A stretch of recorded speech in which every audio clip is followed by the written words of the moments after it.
And now, stand and cheer for your Talking Basketball Podcast. Hello, welcome to another edition of Talking Basketball Podcast. I am Mark. I am Paul. Another episode. Just keep racking them out, don't we? Hello and welcome back anyway. If you haven't joined us before, thank you for listening. I know Paul said it in the last one, but we are ever appreciative of anyone who takes the time to listen to us gabbling on about basketball and various things. Over 25,000 listeners. Yeah, fantastic. fantastic. So thank you very much. But we do want to hear from you. We do want to get some DMs. We want to get some Instagram, emails, of course, goes without saying. ukbasketballpodcast@gmail.com. So send us in just anything. We don't care, abuse. Have you had 1,000 emails for a team yet? No, haven't had 1,000 emails for a team. If you want to get me to select a team for the BBL, you're the ones who are driving that. Please just email it, Mark. Even if just just spam email me him, with- just to annoy him. Yeah, it will annoy me. So please spam me, and that'll be great. White Lions. Just like that. So, BBL this week. It's been a good week. It has been a fantastic week. How fantastic. I don't know what you want me to say to that. It's been a really exciting Well, week. you kick it off. You want me to kick it off? Yeah. Wow. I am going to talk about the crown has got another dent. The crown has taken another dent. Clearly, we're talking about the London Lions. It was what I liked about London Lions coming up against the Eagles. My mindset was on the last game at the Copper Box, which was a absolute classic, and we had that argument that potentially the Eagles let that one go in the fourth quarter. I think. Yeah, they did. I can't remember. I think they were up by like 12 with 5 minutes left, something like that, and went to overtime. I think they went 109, 104. But you got to talk about for that game. Matt Morgan, remember he had 9 threes. It was like their depth that kept them in the game. Yeah, and then 11 days later, that was the one I said. Remember, I said, the season's over if they win at the Eagles' Nest, and they beat the Eagles 99-86. So, that's the history between these two teams. So, it was going to clearly be a good game if anything from the last showdown at the Copper Box was to go by. Yeah. Lions undefeated in the last 7 at home. Yeah. 14 consecutive games undefeated at the Copper Box. The last time they lost at the Copper Box was in March. I think March 16th or March 19th. Can't remember, but it was in March. So you got to say that Newcastle made those London fans sweat a little bit in the, with them taking their overtime. So, Newcastle got 4 wins in a row after Keith White comes on the podcast. So anyone near Keith White, you give him a high five, because That's the lucky mascot. Since he's come on the show, Newcastle have just turned into bloody a juggernaut. Yeah. So anyway, Some would say he could be the mascot. the last time we got on the show, we were saying that the Eagles had that huge win in Caledonia. So what I got to say about this game is Newcastle kicked off from the start. Absolutely superb. Their heads were on from the first whistle. I know London fans, you're going to be commenting that they did play the day before, but look, the Eagles can only play the team that's in front of them, and I would argue that back-to-back games are kind of normal now, really, as part of the scheduling. Yeah. Especially if you in Europe and stuff like that. That's kind of what happens. So yeah, it was an absolutely superb performance by the Eagles. We got to talk about Jordan Johnson with 25.6 assists, 3 rebounds, and 4 steals. Yeah, that's pretty impressive. And Jordan Walsh-Hibbett with 23 points and 4 rebounds.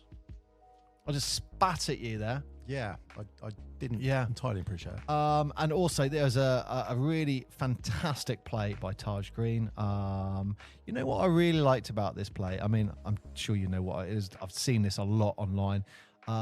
Was Darius Defoe. He starts with like a little tip steal. I love it when defense turns to offense. Anyway, Darius Defoe gets the steal. Ricky McGill gets the ball, brings it up the court.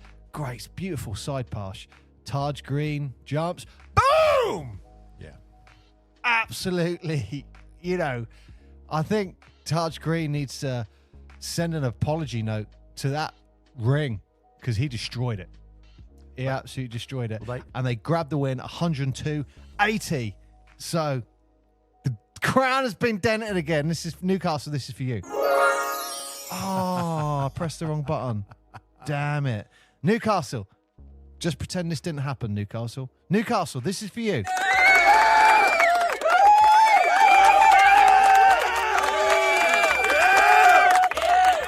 Well, that wasn't the first matchup as well. I actually had written down about that McGill pass, the 3 legs pass to tap, but there was also another McGill and Green combo. They seem to really, they really seem to link together, don't they? Very well. Yeah, and you got to, before I go any further, just a little bit of Irish crickets here. Lovely. There we go. You got another shout out to Ricky McGill because the Newcastle Eagles, obviously, they're going arguably the hardest away fixture in the season. I thought that was Caledonia, but London Caledonia, both of them. Yeah. Anyway, they then stay on the road for Surrey, and they get 187 win. And look, I know Scorchers are they're on the lower end of the table, but last 3 games they've won 2 of them, and their winning form was pretty good. So, but Ricky McGill in particular in that game, he had 30 points, 8 assists, 6 rebounds, and 4 steals. Really, I'm very excited about it. Both 100-point games as well. They're both tipping over 100 on there because we've seen a couple of games where they've been quite low. So it's nice seeing a high-scoring game. Yeah, and you know what? The one thing I really liked about this game when I was watching it, one player that stood out for me, do you know when you're just watching a game, you just have a rapport for a certain player and you don't know what it was? Yeah. I really like Larry Austin Jr. He is just pure hustle, pure focus. Love him. Actually, my note I wrote down was Mr. Hustle next to him when I was watching the game. But he had 14 points, 3 assists and 3 steals and 2 rebounds. Yeah, I mean, that was, I think that what was good about that was Newcastle lost that last game that they played there. So at the Copper Box? Yeah, so then to go and actually take it again at that. Yeah. That's and it wasn't they lost it because they had too many games in a row or anything. It's like, no, you lost the game. The end. And you know what? Just going back to Larry Austin Jr. I don't know why this play stood out, but he had the ball and a foul got called against him. He got sent to the line. Bam, hits the first one. He misses the second one. What does he do? He goes and gets his own rebound. Bam, with his aggression. Nice. What does he see? Bam, pass down low. Oh, who did he pass it down to? Might have been Taj Green. Can't remember. And he gets an assist. And he's my kind of player. Loved it. But, you know, Newcastle now have got 6 wins in a row. They're up to 4th in the league. Yeah. Whatever is in the water, up in Newcastle. Keep drinking that. But we know what's up in Newcastle, Mark. And that's Keith White for coming on this podcast. That is Keith. Look, if we keep saying his name, they're going to keep winning. Let's see how long. We should call this the Keith White Newcastle streak. So, big shout out to the Newcastle Bold Eagles and Keith White. That could also mean that Keith is streaking in Newcastle, though. So, potentially. Yeah, maybe if you get 10 in a row, Keith will streak.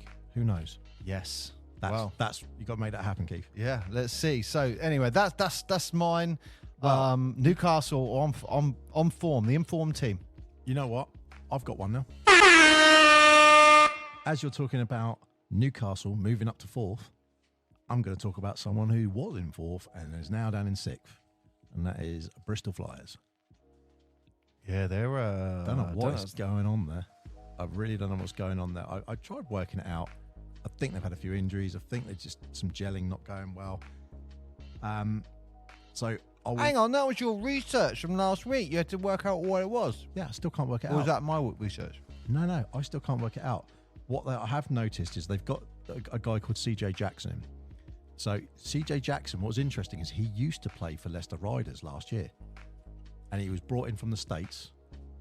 Yeah, something happened. I can't remember what, but something happened. He had a really bad motorcycle accident, and then when he came to the Riders, he wasn't fully fit. So he tried pushing it, and he did okay, but he just wasn't match fit. So Leicester let him go. He got picked up by Bristol, and he's played more games with Bristol. So that's something I read, that he's played more games with them than he has actually gone to practices with Bristol. Wow, why is that? Just Is because, he new? just because, yeah, because he's just come into the team quite recently, and he seems to be picking up and doing okay. But fundamentally, Bristol are just free falling. I mean, that was your word from last week, and I think that it really is apt. They played against Sheffield. It was an okay. I mean, it was an okay game to watch. That's for sure. There were definitely some highlights. Probably the highlight there, I think you would have seen it, was Mr. Pipkins with his dunk.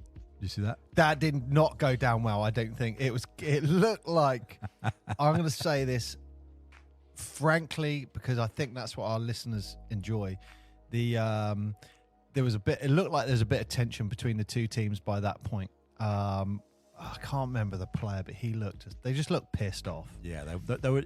What's funny is that you got enough space, and the score was 88-78. That doesn't reflect the game. That score should have been a lot wider, I think. Really? Yeah, I think so. I don't know what's going on with Bristol. I mean, Sheffield, they're in third place. They're not a weak team. You can't put it on there. But Bristol have just fallen. I've got a soft spot for the Sharks, Mark. I do like Sheffield. Yeah. Another one I want to highlight was Kipper Nichols. Great name, Kipper. What a name. But he actually did this it was kind of like I want to say a LeBron, one of those turn and fadeaways, LeBron kind of Kobe-esque sort of thing. He hit this beautiful fadeaway. And between that and Pipkins and some of the other passing moves, you've got to look at that game and think it was just, they were better quality. Yeah. There was no way around it. It was just, you are playing a better quality team here. Well, I didn't realise you were doing this game, so I watched a big chunk of this game, and one of the things my note for this game was Tevin Ollison, 23 points, 1 rebound, 4 assists, 1 steal. This is for Bristol Flyers. For Bristol, yeah. Brad Green, 16 points, 8 rebounds, 1 assist. Yep. That, I don't think I'm being unfair.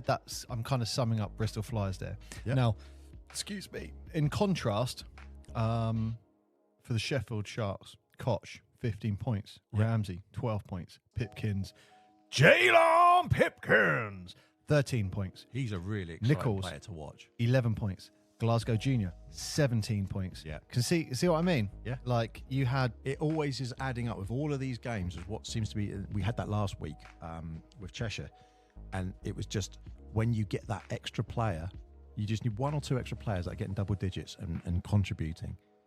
That's what's getting your win. And Bristol at the moment, it's just fallen on 2 or 3 people, and you think, yeah, I don't know why that's happening. I 100% agree with you. Yeah. So it looked like that was 2 players were doing the contribution. Yeah. But yeah, like I said, in contrast, like there's a huge no one else was in double digits for Bristol other than 2 players. No. But again, I really liked the look of Bristol going into this.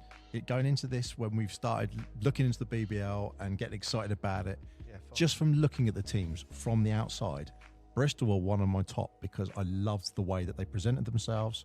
I like the images. You like Bristol from the start. I really I can see that. Of course, and I've got a bit of background with Filton and that sort of thing, so it's like I like that. And they were up there contending in second place, and then 3 weeks ago, then they were down to third. Then they're down to 4th last week. Now they've dropped to 6th. You go, that's 3 weeks that you're just getting hammered and hammered and hammered. And in the same weeks, then we're talking about Newcastle, where they're on a 6-game streak, and you think... But you know what I like about it? It's moving. It's all moving. That's what I like about it. And when you take, I'm trying not to be mean here, but when you take out the London Lions, the rest of it is, the word I'd use is so fluid. You mean the 2023 champions? Yes. Yeah. Like when you take them out, it's so fluid. Like we were talking about Newcastle Eagles, what was in 8th? Yeah. Or something. Yeah. And Bristol were in 2nd at a certain point. And now look, the league is so fluid. Go back to week 6 right here, look, 7th. In week 7. And we're now week you 11.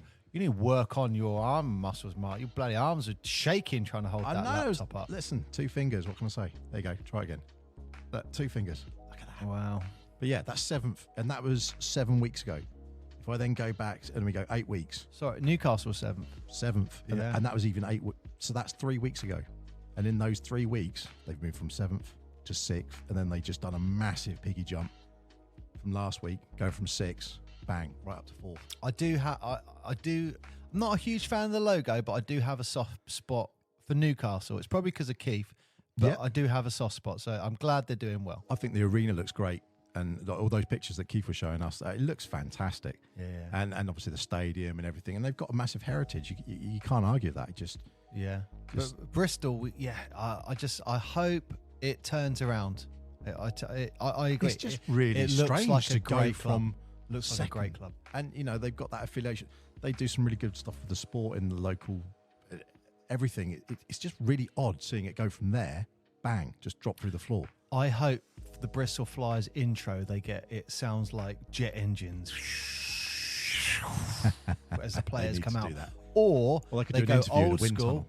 They go old school, like they get like the old Lancaster bomb, getting louder and louder and louder. Or they could start it with the old siren. You know, the old World War II siren? For the bombers are going.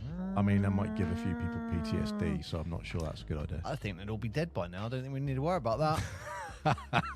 Isn't it? But 80 years ago? You think that whole freefall that they've been in, again, go and play against Sheffield, it just, the score just doesn't reflect that game. Sheffield could have, I'd probably put number 10 on that, I reckon, without too much hassle. Wow. Well, you're right. I am a fan of it. Jalen Pipkins.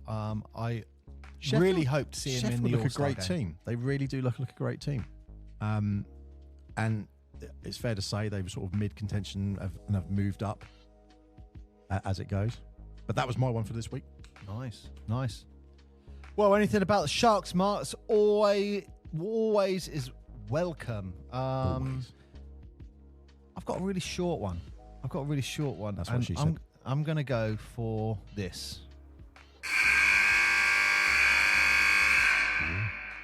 And that buzzer was for Princeton Onwas from Caledonia. He did what I would describe... On here, I talk about checks. I'll normally say, he checked him. I'm going to talk about the rejection that Onwas did. I think it was on Cam Christon. And look, he hit that bloody ball out of space. He put a bit of sauce on it. Something upset him. I don't know what it was, but that was a great rejection. That was like one of those LeBron sort of takedowns where they run down the court after him, chase him down. What a great rejection. And it was like, I think... he's a big unit as well. Cam Christon was through. He was through. And you know what? Princeton Onwas just came from nowhere. Just, hey, you going to go for a shot? No. Boom! Well, some could argue. Get out of it. He took too long. He hesitated too long just going up for that shot. But, we're picking holes there. But that was great defense, not poor offense, I'd like to say. Yes, but I will add, it wasn't enough for the Gladiators. They lost 92-83. You took the wind out myself. No. Oh, well, you carry on. You carry on with that story. Because Cheshire. Yeah, because that's the thing. So that's when they were playing against Cheshire. And, the Gladiators played against Cheshire. And the funny thing was, when they played, that was a home game in PlaySport Arena, and they lost. So Cheshire won the away game. Gladiators lost the home game. Fast forward a few days, and then the roles are reversed. Cheshire are hosting to the Gladiators. So, and then the Gladiators won that game, 82-92. So literally, they've just swapped having a home win for an away win, which has got to be good. And that was like an 82-92, 10-point clear, about the same as what they did 83-92. So it was almost a perfect swap. Yeah, and the Gladiators, they were doing so well, and then they got that loss at home. I think they were second at one point. Now they dropped to what? Fifth at the moment. Yeah. And you're looking at that going, oh right, what's happened there? 8 wins, 5 losses. Cheshire, consistent. And look, Consistency. Are they up to third or second now? They're second because. Oh, nice. So at the moment, the league as it stands. Oh, they got 4 losses. Yes, 4 losses. Because they've got 5 losses. Cheshire have, because they got Caledonia beat them. So that's their 5th loss. Okay. So they've got 10 wins and 5 losses. London Lions are ahead with 14-2. Then Sheffield Sharks in third at 9-6. Newcastle Eagles 9-7. Caledonia 8-5. Bristol Flyers 8-8, which is interesting. You know, if you say in the NBA, I'm 0.5, I'm 50%. That's playoffs kind of level. Yeah. So that's not that it's anything to be sniffed at. It's just there are some better stats above them. Leicester Riders 7-7, 50% as well. So suddenly Bristol could be switching to Leicester very quickly. Yeah. And then Surrey in 8th with 5-11. There's a little bit of a gap there. Manchester 4-11 and 9th, and Plymouth bringing up the rear with 2-14. But look, Plymouth City Patriots, don't worry about that because you got Pat Riots. Yeah. No one else has got Pat Riots other than you. So what's quite nice is if you say I'm 2-14 and London are 14-2, but one of the 2s from London's is one of Plymouth's number 2. One of their wins is one of Lions' losses. Nice. Yeah, that's great. That's nice to say. Hey, look, and it was Plymouth who got that first dent in the crown. Yep. And the Eagles get a second dent. However, I'm still standing by my guns. Give them the league trophy now. If they lose another 2, maybe. But look, we're approaching. How many have they played? 14, 15? In total now, 16 London have played, 15 Cheshire, 15 Sharks. So we're approaching the halfway mark of the halfway, season. So, I mean, it's over, really, isn't it? It is. But you never know. You never know. If with these fixtures that they're getting, you never know what might happen. But I think London will stay top. And I think they'll end up with about 4 losses. Well, yeah. I mean, Patriots, they actually were very close to actually clinching Surrey Scorchers. That was the last game I watched this week. 65-63. It's quite a low-scoring game. But it was neck and neck. That was one where they were just 5 points here, 2 points there. There was a little bit of a gap. And then all of a sudden, they sort of brought it within, I think, 1 point or 2 points right near the very end. But they just couldn't hold on to it. And that was Surrey Scorchers. So Surrey Scorchers got the win there. But they're in form. They're right. I love their kit. What's that? 3 and 4? Yeah, something like that. Yeah, they're doing well. But what's interesting is that was a 63-65 game. And you think some of the top games you're looking at 90-90. There's just quite a low scoring game, 63-65. A lot of defending going on there. There wasn't a lot of missing. There was a lot of good defending going on. They were very evenly matched, I thought. We need to go to Surrey.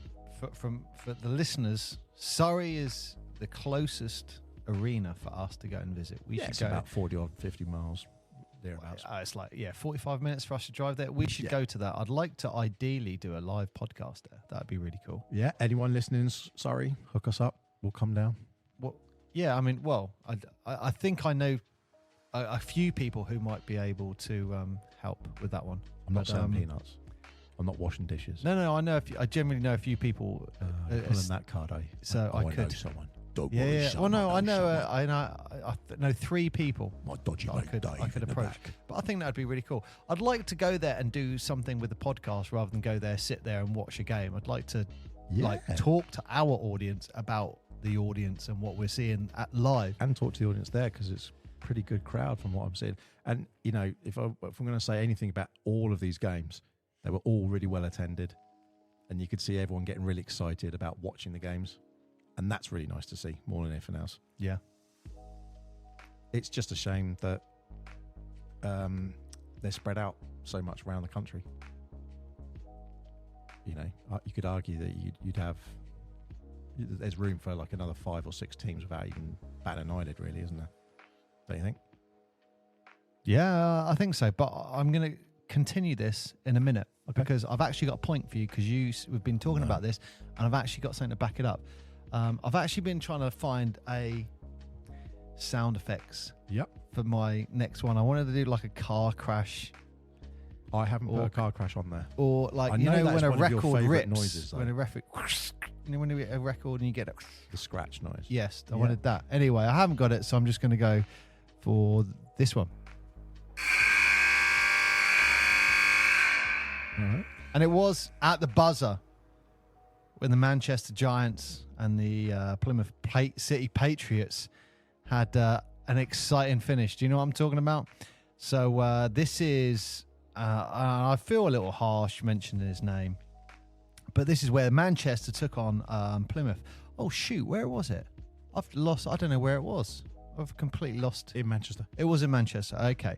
So, I mean, this is a huge talking point. So, the Giants, but I've just got a complete brain block. Someone was at the line for Manchester. Yep. And in his second shot, he misses it. Now, and this is just one of my points here. I did think Taylor Johnson was very physical afterwards. So the shot's just gone up, and it looked like he comes in just shoves someone. I was like, like, but maybe they're letting that physicality go. And I thought, that's quite cool. Anyway, I think for me it was close, but I didn't focus on that too much. But anyway, the ball ends up with Elvizi Dusha, who has the opportunity to win the game. And it is a layup to win the game. Oh, yeah. I will say, look, Dusha, in fairness to Dusha, he did have Evan Walsh flying in. I think he's 77. He had that guy absolutely flying in, and it looked like he actually put up really high on the backboard. No, choked. No, it looked like he thought, hang on, this guy's going to come in and absolutely reject it off the backboard. And he threw it up really high, trying to avoid that. Choke. That's what it looked like to me. Choke. But it kind of just a complete brick, wasn't it? You could see that it was like a roll, and then as he rolled it off his hand, it was like he'd rolled it too much, and he'd flicked it, hadn't he? And so it just went too past the white box, and instead of going up and dropping in, it just went up and then over the other side.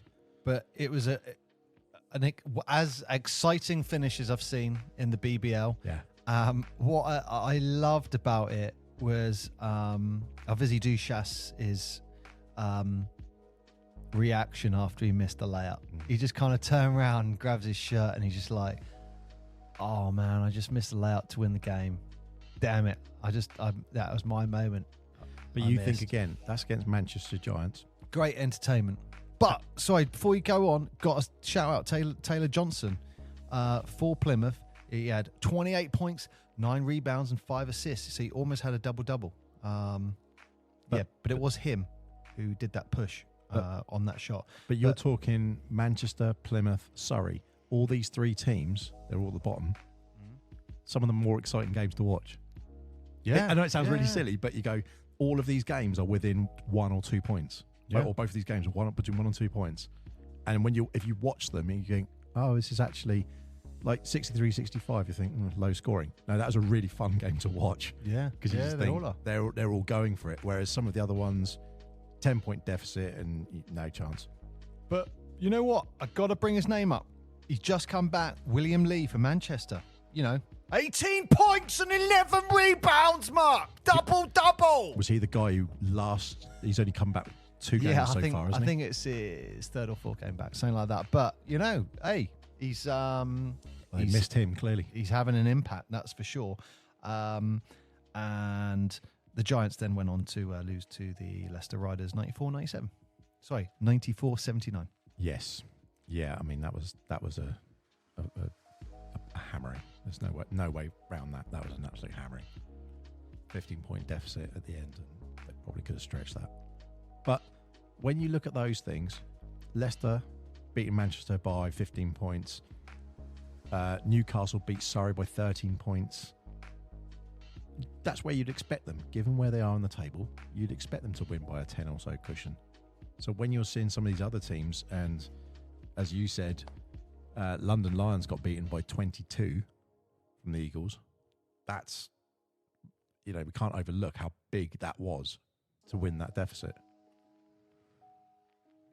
Wow, I am pretty much out for the NBL this week. That is shocking. Well, I got one more for you, Mark. Ooh. And we've been talking about new teams coming in. And this is a slightly older article that I dug up. But I thought it was really valuable. And I'm going to talk about an interview that was made by Aaron Radine, so CEO of the league, Mark.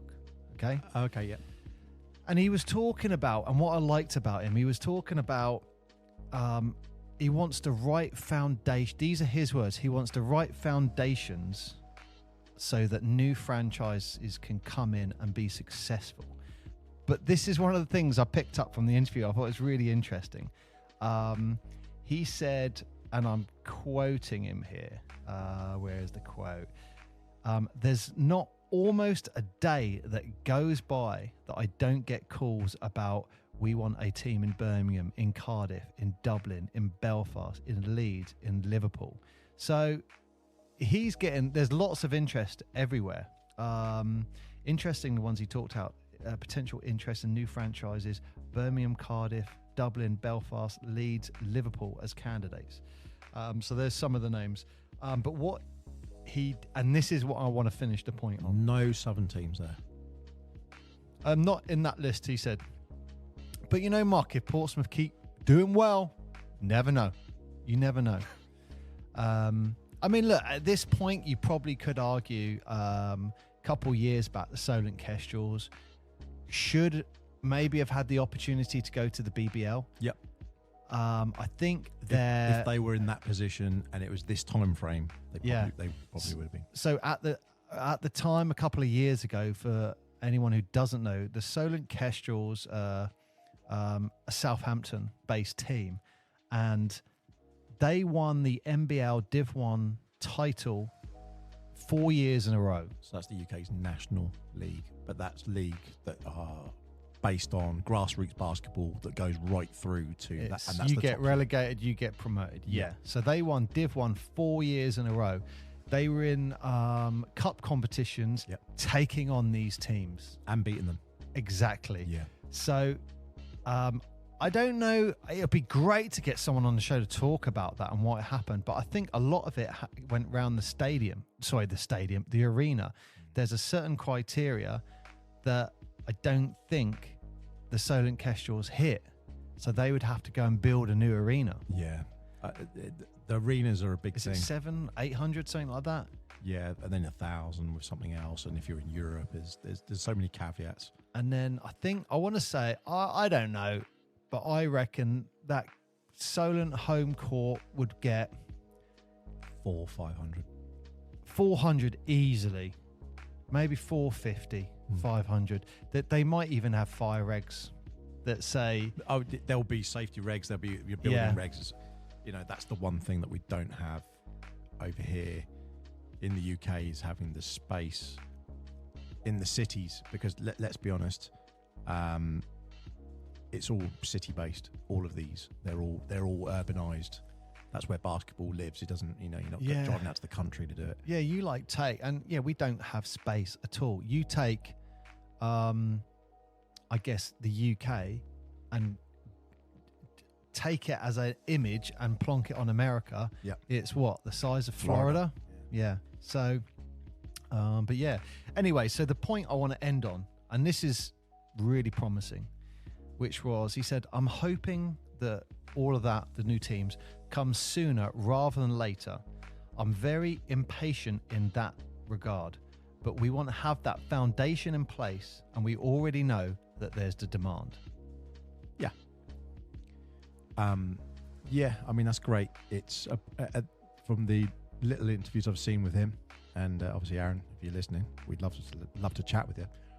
It sounds like the way that they're proposing with the BBL is very much it's a product. And because it's a product, they want to be careful about how they're controlling the media, controlling the image, the way it's presented, and turning it into something. So, the NBA is a product. And because of that, it's really good that they're being thoughtful about it. The downside is, yes, there is demand for it, but is that demand from actual customers and fans, or is that demand for businesses that want to be involved in it? And that's the question you've got to look at. Because it's easy to find someone and say, hey, do you want to buy a team, or do you want to host a team or something? But who's going to get the fans there, and what is the local appetite for it? So that's where you've got to be looking at those sort of things, which would be interesting. But there you go, Mark. It's positive news. It's going to happen, but I get it. They don't want someone coming in and then 3 years later go, oh, we're out. And they won't. They'll be doing this. This is all private funded, so that's the advantage you have. You're not going to have any government involvement here. They won't be using Basketball England or GB, any sport stuff like that, because it's a privately funded product at the end of the day. So, well, it looks like it's coming. That'd Matter be great. of time. Right. Over to the NBA. Can I start? No, it's not. It's horrible news. Oh, okay. No, we haven't got a horrible news one. Okay. Do the buzzer. Do the horrible buzzer. Calling time on Mark Cuban. Oh, yeah. Oh, I didn't even write that down as a note. Yeah. That's why I'm not wearing the Mavs hat today. Wow. I'm sulking. But he... $3.5 billion. And he bought it for what? 255 billion or something. Million. But my understanding is he's still going to be part of the franchise. So this is the weird thing. He's selling his majority shareholding, but he is still going to be in full control of all basketball operations. There you go. I don't know if I'd want to do that. Well, he does. Oh, well, of course he does. He's getting his meal ticket and they're saying carry on running it. And the people who are buying it are the people who own the Sands Casino. Or the lady who was buying it was the widow of the gentleman who set up the Sands Casinos and the casino group and stuff. So 3.5 billion. Yeah, he's done well. I can't feel too sorry for someone who's getting 3.5 billion. I mean, I feel sorry that he won't be that leverage in the organisation, because yes, you can get. He's a great character, isn't he? He's one of the ones who voted lots of things that were positive when a lot of the other people were saying, no, let's go for the money. He's like, no, think of the players, think of the fans, he just seems like he's got his head screwed on. And if he's selling up, if he is running operations, it still means he's not, the fact that the NBA had to make a rule just because they were worried he was going to run on the court and sub himself in, that tells you everything you need to know about him. Because you 100% would do that as well. Yeah, I would. I mean, look, everyone said, he bought the Mavs and then he, won the ring. It's like, well, hang on a minute. He bought the Mavs in like 2000 when he sold his company. So he sold his company and made billions from that. Then he bought the Mavs. And then he was there for 11 years before they won that ring. So, he's done 23 years there. That's a fair old tenure. So fair play to him. But that's big news for the league. You think Jordan sold his shares? Yeah, he did all right as well. Yeah, he's done all right. Now Cuban's selling his. It's a matter of time before someone else starts knocking around the money. And especially if they're talking about having expansion teams in places like Vegas and Seattle. Well, I genuinely think it would be a good idea to do an episode on Cuban. Let's do an episode, and you can talk about Mark Cuban for a whole episode. Yeah, 100%. Wonder what would he do if he took that money and put a team in Seattle or Las Vegas? He's the sort of nutter to do that as well. Maybe that's what he's doing. Oh, that would be amazing. I wouldn't leave Mavs, but that would be cool. Well, some might say you're not a true fan, Mark. So if you're not going to the Super Science. But let's do it. Let's do an episode on Mark Cuban. Yeah, why so not? you set up, you get all that info and tell us the story. Oh, yeah.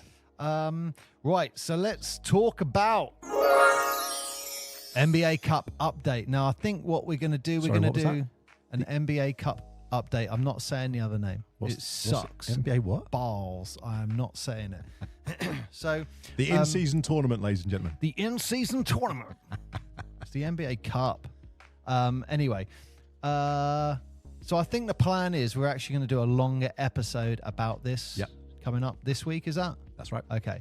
So let's just do a really brief update then. So the actual the 8 teams have been picked. The group stage is now complete. So we have our Eastern Conference 4, which is the Milwaukee Bucks, the Indiana Pacers, the Boston Celtics, and the wild card is the New York Knicks. Western Conference, we have the Los Angeles Lakers, the Sacramento Kings, the Pelicans, and the wild card for the West is the Phoenix Suns. Yeah. Now, what I would really want to highlight, and then I'll go and we'll forget about this, is let's just go to the Eastern Conference. The Eastern Conference came down to points between 3rd place and 7th place. So Cleveland, Orlando Magic, and the Nets all could have got those places, but Celtics and the Knicks claimed it. That was against Miami, wasn't it? The game against Miami. It's right at the end, yeah. And then not as close in the West. The Minnesota Timberwolves had an opportunity, and they missed out again, just on points. So before we... But one of them, I can't remember which one off the top of my head, but actually they were out. And when they won, because they won, they drew level, and it was their points difference that put them into it. Points make. I think that was, I want to say that was Sacramento, but I'm not sure. I think that's why it's exciting, because the points make a difference. Yeah, because then there's lots of teams now on like 2 wins and 2 losses, or 3 wins and 1 loss. And suddenly you go, oh, I need that points difference. And that's what kept them in and kicked them out. Yeah. Because they said, I've won this. Okay, great, you've won it, which now makes us even. But my points difference is still too low, so now I've been binned off. I mean, look, Dallas got knocked straight out. Yeah, so the Western quarterfinals, you're going to see the Los Angeles Lakers take on the Phoenix Suns.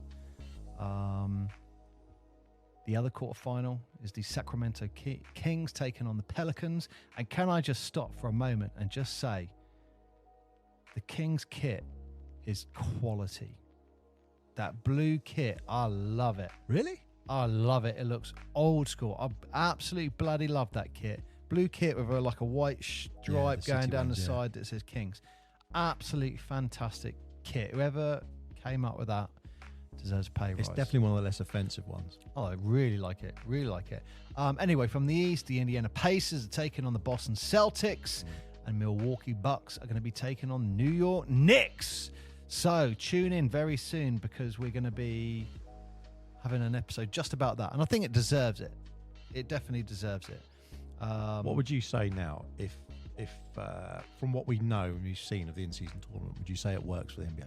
Like, I love it. I love it. I just like the passion. It's, it's elevating the games to having, these like double header kind of games. It's, putting more on the line. And you can see it in the play. I mean, you can't tell me that you didn't watch the Golden State Warriors taking on Sacramento Kings, that last 5 minutes of those games, and tell me that wasn't an exciting game. No. I mean, the Warriors must be absolutely livid. I think at the end, with 1 minute left, at halftime, they were winning 72-48. Yeah. They lost 123-124.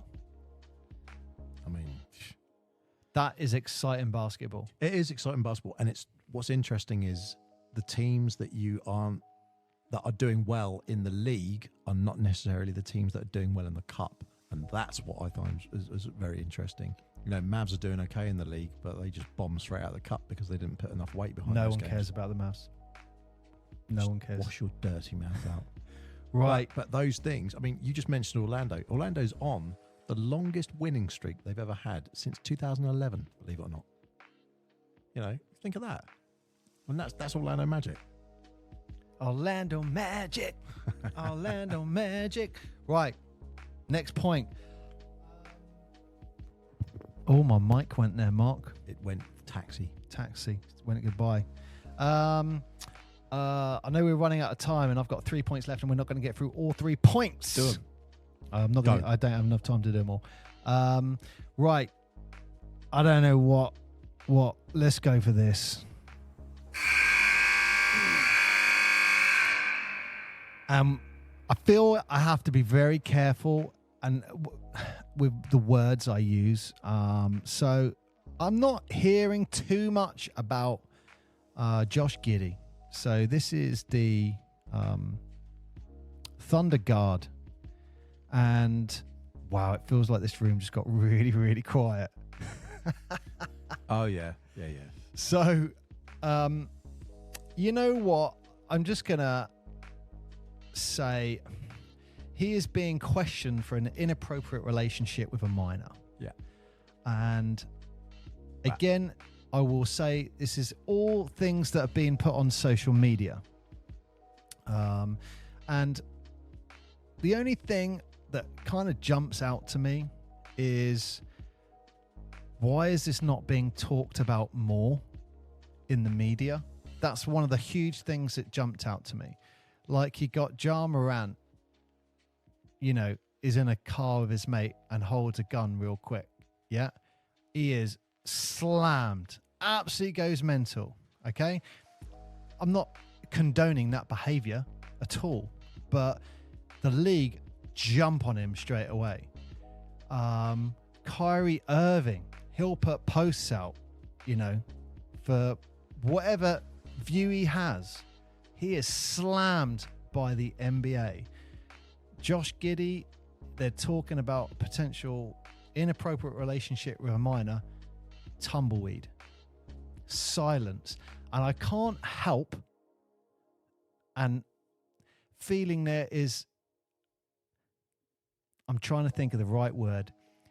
The relationship feels different when you've got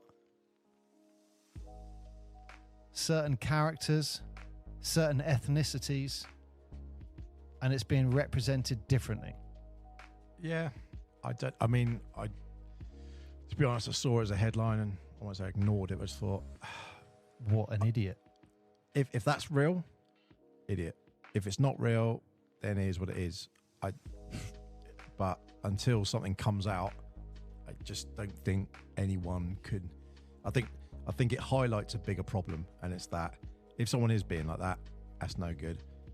Well, he isn't. If I mean, these are all allegations. Exactly, and you know, and that's the thing. That's the problem. Is that something like that comes out. If it is true, that's bad. But if it's not true, that's also bad, because someone's just basically affects him. Someone's just lit a petrol bomb and thrown it on his career, because you just suddenly go, oh, okay, everyone's going to just associate that with them. He's going to have that moniker now, even if that's not true. So that's why I won't say I distance myself from that. I'm not interested in reading stuff like that. But if someone says this is what happened, and I think that's maybe the difference between that and with Morant, it was like, here's a video of him doing it.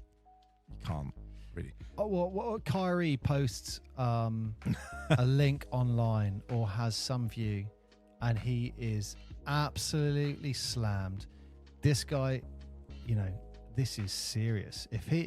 If this is, I think, and I could be wrong, I don't understand American law, so this was just me briefly looking it up, but if the allegations are true, you know, he's looking at like 3 to 20 years. Oh yeah, of course, yeah. But and if that, look, the bottom line is, if that's true, throw him away. Yeah. But there's no way of, at the moment, that's just something that's come out. I mean, yeah, you know, I think where the media might be being quiet is because they don't know. They don't have facts. No, exactly. And they're saying, well, when we see evidence, then they can. I'm not just talking about that, but other things. When they see, okay, this guy just punched him in the face. That's fact. That's evidence. Exactly. I think this probably is all going to come down to: is this girl going to speak? If she doesn't speak, then I don't know where the evidence comes from. I don't know. No, and more to the point, it's why did it come out in the first place? If it's not actually anything that's happened, then it is or it isn't, and it just seems. I guess all of these people, if you think there's just under 500 players in the NBA, if you think how many professional sports people there are all around the world, the NBA doesn't actually have many professionals. So, yeah. But you know what? There was an interesting interview going back. It was an Aussie. It was another Aussie. But he was talking about like Stephen Adams and stuff like that. Oh, I can't remember. I found it. But he was talking about the subject. And he brought up, brought up something. And people went, hang on, that was like a year, 2 years ago. Okay, so this isn't the first time. So I don't know. There's all conjecture at the moment. Yeah. And we'll have to see what happens. But yeah, I just felt someone needed to highlight that opinion that I feel the NBA should treat all their players, coaches, whatever, in the same harshness, no matter what. Oh yeah, that goes without saying. Yeah, and it just feels.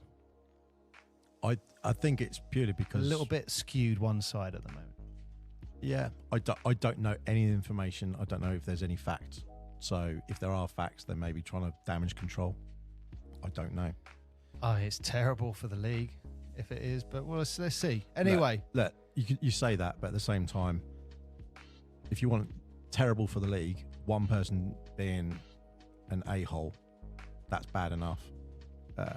Just roll back a couple of years when LeBron said some really inappropriate things about a whole country and about China, and the amount of money that they lost out of the NBA investment-wise was like billions. But did they jump on LeBron as soon as he said something? Come on. Exactly. That's my point.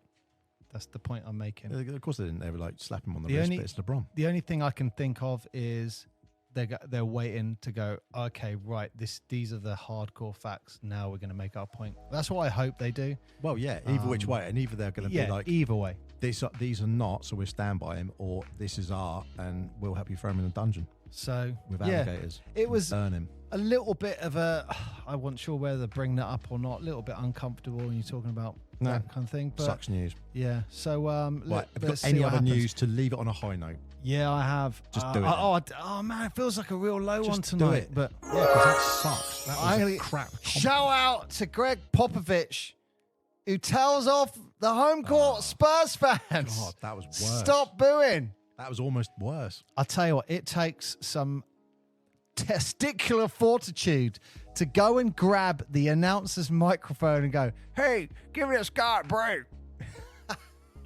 I understand where he comes from. This guy won you guys a chip. Like, why are you booing him? But at the same time, he's playing for the other team. He plays for the other team. Yeah. That's it. Like, if you've seen the interview with Tom Brady where they were like, oh, do you hang out with your teammates? He goes, no. Like, I literally sit there and I'm looking across the table, like, making stories up that the other person on the other team has said, like, really offensive stuff about my family or anything. And he's like, I'm there wanting to hate them. And I'm like, I'm going to kill them when I get on the pitch. Like, he said, that's on why the pitch. Yeah, that's what Tom Brady does. He's like, I build up this image of what the other players are like on the opposite team, so that I am using all my anger on the pitch. So you go, is that what Kawhi Leonard's doing it? No, but if you think of any person who plays for an opposing team to the one you support, why would you be like, oh yeah, I'll give you a cheer? And it's like, and at the end of the day, yes, they do give some players claps. Like, someone comes back to, I think they did that with, say, like Garnett went back to Minnesota. Everyone gave him a cheer and stuff. That's fine, because he was reasonably beloved and he did a lot for the city. Kawhi did help them win a championship, but he wasn't beloved. and the way in which he left didn't sit well for the fans, so why would they not boo him? And at the end of the day, more the point, they've paid their money to go watch that and do It's what the part hell of the they sport, like. isn't it? You got an opposing player, you're going to get it. And you're that, going to get it. unfortunately, made him look really out of touch because he made him look like, oh no, but I won a chip with Kawhi. It's like, no one cares. I think what he said is I felt really sorry for him because he goes, we used to do like videos and talk about them. You can use the dollar bills to wipe the tears away. I'm sure it'll be you all go right and with that. say that to, back in the 80s, like Larry Bird, like, oh, right, okay, we're going to be nice to a guy because he's just gone to another team. No, or the bad boys, whatever you want to talk about. Like, they're not doing that. I think he overstepped. That's my But I loved it. And you got hilarious. You got to shout out to Pop. Is he the only coach in NBA history to grab? Never seen that. Steals Never the seen announcer's microphone and just starts communicating to the crowd. I don't know. Ludicrous. He maybe is the only coach in history that's got to go in the history books. Yeah, I think he exposed himself there. Showed his sign of aging. Yeah. Well, he showed a sign of aging, but his greatness shone through. He became. How are the Spurs doing, by the way? They suck. They suck at the moment. They're just doing really badly. So, not all that great coaching, even though they got the best rookie apparently and all this stuff. Well, I mean, I don't want to go on about that guy, but it's he looks good. Closing out in the fourth is the thing I picked up on. And when you talk about rookies, you got to you can't judge him. He's only just joined the league, and you can't judge him on titles. No. Steph Curry took 6 years before he won a title. LeBron was 9 years, MJ 7, Shaq 8 years. So, I don't think everyone puts a lot of pressure on it. Yeah. And I think it's actually quite a shame now that that's the one thing that the MJs in this world never had to have. They didn't have all the social media that was just non-stop and everywhere. But, anyway, we're going to do another thing about that big inaugural NBA in-season tournament, and we're going to talk about it a bit more because it's coming into the quarterfinals. But thank you for listening to this episode. If you haven't listened to the other episodes, go back, check them out. We've got some really good bangers out there at the moment. But until next time, I've been Mark. I have been Paul. And if you play badminton, you suck!